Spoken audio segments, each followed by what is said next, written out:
Hi everyone, welcome back to the channel. Recently I went to a local Earth Day swap. I'm not sure if they have an Earth Day swap in your area. It is a place where you can drop off things that you don't want anymore, anything from clothes to books to furniture, and you can take what other people brought. So I got a cigar box, a cute little recipe book, a dreamer's dictionary, and this is going to be great to cut up and use in my art journals. A small vintage flower, postcard or card or something. A bunch of old patterns for sewing. And these are really great because it's just like tissue paper to add to your page. An old calendar from 1958. I have every month except for January. Don't know what happened to January. A poetry and poets book, again, to rip up, to put gel press inks on, or paints on, I mean. I got this one because I love the cover. It's all about birds. Oh, and I did find some pressed leaves in this book. I also found some pressed leaves in another book. This has really nice pictures, realistic bird pictures. I mean, it's realistic because it is real. And they're shiny, but once you add matte medium to them, they won't be shiny anymore. It'd be great for your art journals. 2 Mandala coloring books, not even used. They're going to be great to use in art journals. And I got these 80 CD labels. I can see why people gave this away. No one makes their own CDs anymore. Used to be quite the trend. But I'm going to use these because they're stickers, and I'm going to do jelly press onto the stickers or stamping and then use those in my art journal. Lastly, I'm really happy that I found this Oxford Large Print Dictionary. And again, I found some old leaves that were pressed in there. That's oak leaves, I believe. And again, just some things to cut up, and you don't have to feel bad because people gave these things away to recycle for Earth Day.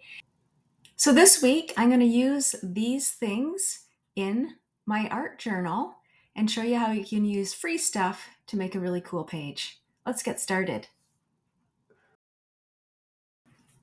So a while ago, I found this cool picture in a magazine. I decided to cut it out and put it into the art journal. I'm going to show you how to do background technique just using baby wipes and paint. So these are just baby wipes from the dollar store, real simple. And I'm using dollar store paint as well. I thought it was going to be more pigment to this paint, but they're pretty crappy actually. Although they do give a very nice light background. You can see there's some hope at the beginning, but they just really wash out.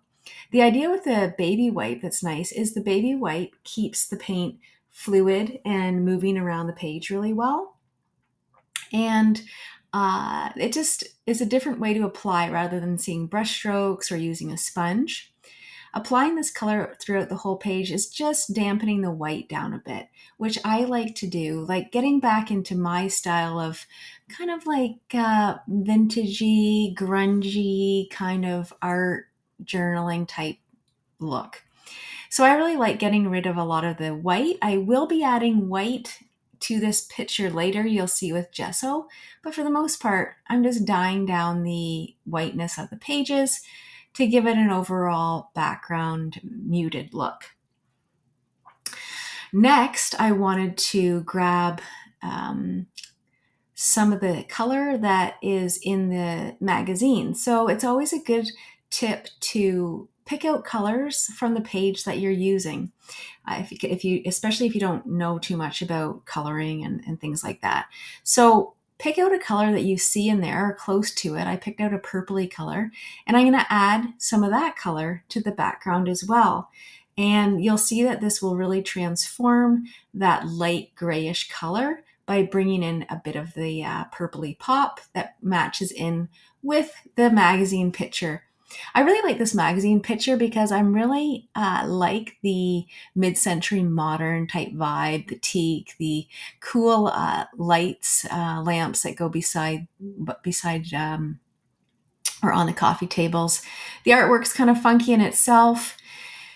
And yeah, it just overall has a great vibe. So if you go through a magazine and see a picture you like, even if you don't know that you're going to use it in an art journal, right away, cut it out and save it for later. So this is one of the stencils that I got from Temu, if you'll remember from last week. And I'm using a blue color. I'm just going to go in with a sponge and, well, actually not a sponge, sorry. I'm going to go in with the baby wipe again and rub all over the area that I want to show. And when you're using stencils like this, you don't have to be symmetrical about it at all. Like I'm just kind of doing a line here, but in retrospect, I wish I just collected a few at the top, kind of in the middle and at the sides, so it wasn't such a straight line. But experiment, see what works well for you. I like the overlap into the magazine picture. It's starting to blend the outside with the inside of the picture that I'm creating. The next technique is you can use a stamp pad. I'm using a distressed oxide from Ranger and rub it on your stencil. And then you take a spray bottle and spray the stencil with water. And you're going to get a really funky technique, not technique, but you're going to get a really funky image of the stencil. The water activates the ink to make it more runny.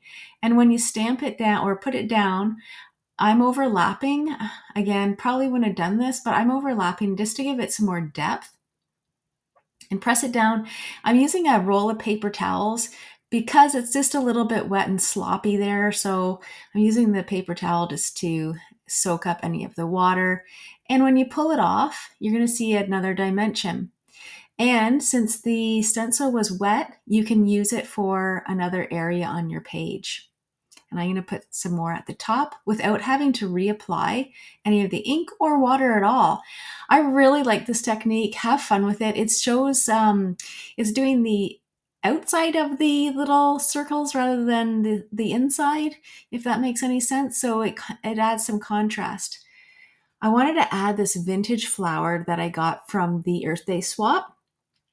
I think it has a really great look to it, and the pinks match some of the pinks in the magazine picture that I used. I'm just using the same technique with a baby wipe and the cheap dollar store acrylic paint to go over the flower just to make it look a little bit more vintagey so it's not just like popping out of the page. And then just simply cutting it to size. I just loosely use a pair of scissors to cut where I think it should be, and awkwardly take some scissors and make a little cut. It's nice that this flower has one straight edge, so I'm using that straight edge to get to the other side of the paper. Using my trusty paper cutter, I've had this for years, I've talked about it many times. I always just buy replacement blades for it. You can still buy Fiskars replacement blades. If you ever have a paper cutter, don't throw it out. Look for replacement blades because buying a new cutter can get expensive. So if you find one that you really like, make sure that it has replacement blade capability. Liking where I want this flower, I'm going to use my trusty glue stick and glue it down. The wax paper is really handy, as I've mentioned before, to put in between your pages in your art journal so you don't have bleeding onto the pages below. And sometimes people want that look, and that's cool too. Like sometimes I won't have it in there and you'll find different paints. You can see some stencil that I did kind of behind on the right-hand side there, hitting the other page. That's cool. So the flower's looking really great coming in from the corner. And the magazine page is getting covered, and that's totally fine. Like the idea was just a center point, and I just really liked that image. It has a lot of really nice elements to it. So next, what I want to do is add some of this pattern. So if you don't have patterns, you can buy these at secondhand stores so easily. I mean, you can buy them new if you want, but why buy them new when you can get them secondhand? The nice thing about this is it's just like tissue paper. And if you don't have a pattern from a sewing pattern, definitely grab some tissue paper from a dollar store or some local store. A lot of tissue paper now comes printed, which is really nice, and that would still be see-through. And when we add the glue to this, you'll see that it's still even more see-through than it looks like right now. Also, experiment with not having the letters and numbers the right way around. This is an art journal, it's supposed to be creative. I really liked it when I flipped it over and saw the backwards 4 and the backwards writing, and that's how I left it. So I'm using matte medium. I'm going to use matte medium to glue the pattern down, and then I'm going to later on cover the whole page with matte medium. So again, matte medium, you can use it like a glue. You can use it as just a medium to make your pages matte, add a little bit of a dimension to your page. But here I wanted to, not a heavy glue. Tissue paper and the pattern paper is very thin, so it will rip easy. And if I used a glue stick, I would risk ripping it. And if you want ripped tissue paper on your page, that's great. Like, there's nothing wrong with that. But I just really wanted a whole piece on this side. So I decided to use the matte medium. You could use a watered down white glue as well. That would be a good choice if you didn't have matte medium. Or Mod Podge you could use. I would water down the Mod Podge, make it last longer. Mod Podge is expensive.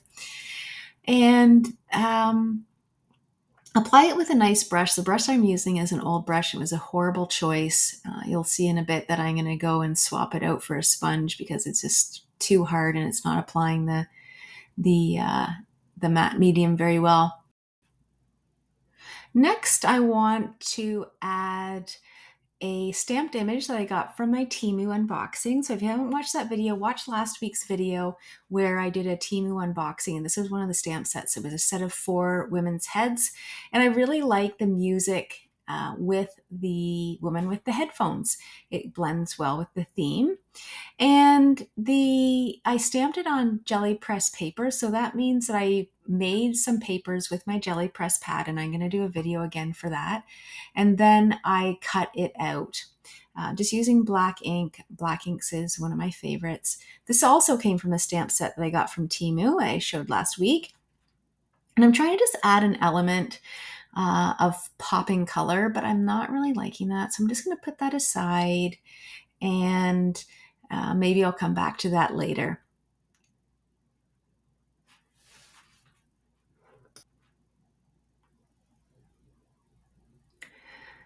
So next, what I want to do is add some stamped element to the page.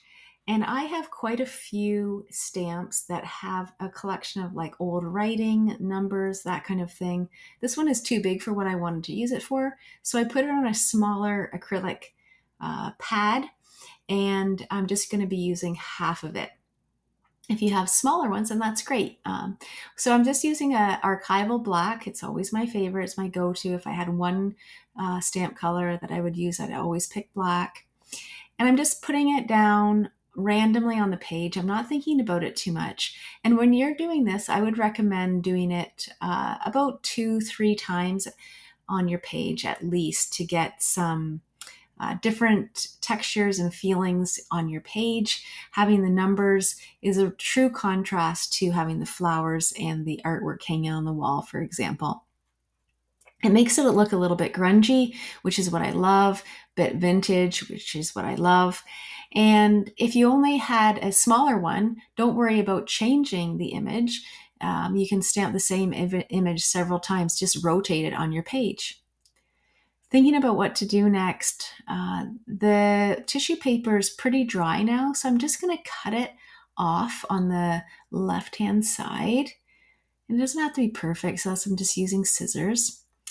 And when you have overhang on your art journal, sometimes it's nice to wrap it around on the page, on the alternate page. So here, I'm just using the glue stick and flipping it up, and this will be something on the previous page that's already started. And doing that, it's kind of nice because you're not thinking about it, and when you go and you find a little surprise on a page that you decide to start. Everything's drying really nicely, and I would recommend if it's not drying fast enough, to use a hair dryer. So I'm going to go use a hair dryer and come back. Since this is a funky art page, I got this stamp from a close friend of mine. Hopefully, she's watching the channel. And she actually got it at the Louvre. And it's the Mona Lisa. I haven't used it yet. And this is the perfect chance to use it. I'm just stamping it on a piece of paper and black ink again. And I'm going to trim it down so it matches or fits inside the picture that's in the middle of the page there. I like that better than the three figures anyway. And again, it's really artsy. So you can't get much more artsy than the Mona Lisa, especially stamped from a stamp that came from the Louvre. This is going to be a center point in the art journal. With the magic of editing, I have got it to the right size finally, and I'm going to glue it in place. I didn't realize that I was using a piece of scrap paper that it was actually a map on the back, which is kind of cool. It's a hidden picture beyond a picture. Again, a glue stick is really a main tool for art journaling. I really recommend people have an art glue stick over white glue. It dries so much faster. It doesn't buckle the pages. So that's looking really funky. I'm liking that so far. And I just want to keep adding some more and more dimensions onto that. Just waiting for that to dry still. And I'm going to use the hair dryer and dry it once more before we go on to the next step.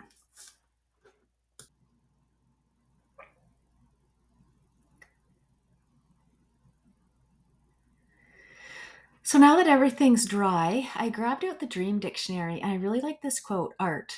So I'm going to take that little art quote and add it to my page. And adding a dimension of words, either from a dictionary, from an old novel, from a magazine, is another really great way of adding another layer and dimension to your art journal. A lot of art journalists do it if you see other people do it on YouTube. It's also a good cheat way to get some words on your journal page if you don't want to write anything. And you could find a lot of different words in dictionaries to suit your mood, to suit your how your week's going, maybe what you're doing in your life. Are you traveling? Are you moving? Are you just hanging out in your garden? So I'd really recommend saving words and sayings and different things that you find all over the place in books, magazines, newspapers. Now I'm just covering the whole page in matte medium. As I've said many times, the matte medium will dull everything down. It will also act as a sealer in this case as well, because I'm going to be adding even more elements of color onto my page, and I want to keep my elements separated. If you don't have matte medium, you could certainly use a watered down white glue. You would just have to really wait for that one to dry to be really sticky, or a watered down Mod Podge. I really like the matte medium just because it provides the look I'm going for. It's easy to dry with a hair dryer. And once everything's dried, I'd use a hair dryer again. It feels wonderful having all those textures because nothing's blending in with each other because everything's sealed behind the matte medium. Using the pens I got from Temu, that was in my unboxing. I'm just making a really simple frame around the Mona Lisa just to define it a little bit. And finding some more flowers. I'm going to stamp some flowers just for another dimension using stamps. I love using stamps in all of my art journal pages. And adding the stamps in black, you might think that it's not very noticeable, but if it wasn't there, you'd notice it. So covering up this little piece of the bottom with a few flowers, I really like it. I'm using a baby wipe to clean the stamp. That's another great tip to use with the baby wipes, and I have two uses. Using a white gel pen, the one was a paint pen. I decided to use the gel pen and just outline the woman in the top left corner. You don't need to be an artist to know where the white pen goes. It's your art journal. Just outline, add a few flicks, color something in that you might want to color with define in white. No rules on this. I'm guessing as I go, but as you can see, it adds a really nice dimension. It pops the woman out. I decided to use the paint marker on the flowers. The flower does have a lot of white in it, but you can see when I add the white, it really defines the petals, and it has a really nice effect. The paint marker is very good. I got that from Temu, watched the video from last week. I'm really impressed with it. It's very free flowing, and yeah, it's great. Adding white to a page is always a great idea because it just adds that pop of of white again if you've gone too dark on your page. And speaking of that, I am going to add some color. I'm using a liquid watercolor, but first I'm going to add some white. So I got my gesso and I'm just going to use my finger. And if you don't like getting your fingers dirty, you can certainly use a paintbrush for this. It is fun though to get messy and to do some finger painting. It does take you back and everything is washable. So don't freak out, have some fun and use your finger to spread some white around. No rhyme or reason where I'm putting the white. I'm just adding some white where I just think it might want to have might want to pop it out a little bit. But certainly there's no right or wrong to that. So once I've done that, letting it dry, gesso dries very quick, but you can also use a hair dryer as well just to make sure it's completely dry if you're going to be adding another layer of paint, watercolor, pencil crayons, whatever it might be, and you don't want the white to run all over your page or to get mixed up with your paints that you're adding. So the page is really coming along. Some people might think, oh God, it's so messy, but it's okay. Like it's everyone has a different style and you got to find yours. And I hope you do find yours. Be true to yourself. If you like something that seems really crazy to other people, but it makes you do your art and you love it, do it. So this is a liquid watercolor. And again, I'm getting my hands dirty. It feels so good. And I'm spreading the watercolor into the page rather than using a paintbrush. I didn't want paintbrush marks with the watercolor. And I also put too much on and I'm just trying to desperately get it off the page. So using my hand is a great way to do that quickly. And also the baby wipe, just dabbing it. And it makes a really nice effect, the liquid watercolor. In my case, I picked brown because I wanted it more antique-y and grungy. But imagine if you picked a bright pink. It would completely transform this page. Finding your own technique in your art journal is very important. You might like Victorian flowers, or you might like circus animals, or you might like turtles, or you might like art. Who knows? There's so many different things that people like. Find what you like, what you love, and what you're passionate about because you'll have books on it. It will be your go-to anyway. And stylize it. Make it your own. A lot of people don't like the grunginess that I'm doing, and that's okay. You don't have to make a page grungy at all for an art journal. The art journal is all about you and what you're thinking at that moment. If you just have a white page with one word on it, awesome, love it, and go with that. So overall, I have finished adding the liquid watercolor to the page. I'm loving the look. It looks a lot more muted now. The Mona Lisa is still striking in the middle. It feels wonderful, again, with all the layers. So next I wanted to use my Inktense pencil crayons. These are watercolor pencil crayons. I highly recommend getting watercolor pencil crayons for a variety of reasons. One, they're very easy to use. They can be used just like regular pencil crayons to color in, but you can use them with water and it creates an amazing effect. I'm going to use black and I'm going to go back with a brown color. And it's hard to see on the screen, but the brown color really did define and soften the black. And the color, I picked that brown because it kind of is the same color as the liquid watercolor I used. I realized I didn't have any water, so I'm using my water bottle water for my watercoloring pencil crayons. And just with a tiny bit of water, you can see how that activates the color in these pencil crayons. I love these pencil crayons. Highly recommend this brand. Derwent, I think. Derwent, I forget what it is. And it looks artsy to me, and it looks finished. Easy way to make your art journal look more finished is add a frame like I just did. It can overlap images around the borders, but it is a nice way to link your whole art page into one. And if I had two separate pages, I could do two separate frames. And adding some more gesso because I did over paint my white gesso. So bringing back some of the white, some of the highlights, and I'm really liking how this is looking.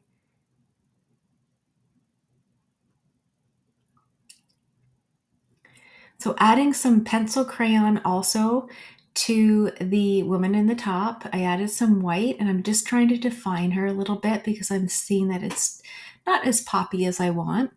My paintbrush is a bit grungy from my watercolors, but I like it. The last step is I wanted to spray some white just to give it another pop. And you'll see that I did too much, and that's okay. What I would recommend if you do too much is do what I'm doing here. Dab it. If you don't like that, take it off. And take it off quickly before it all dries.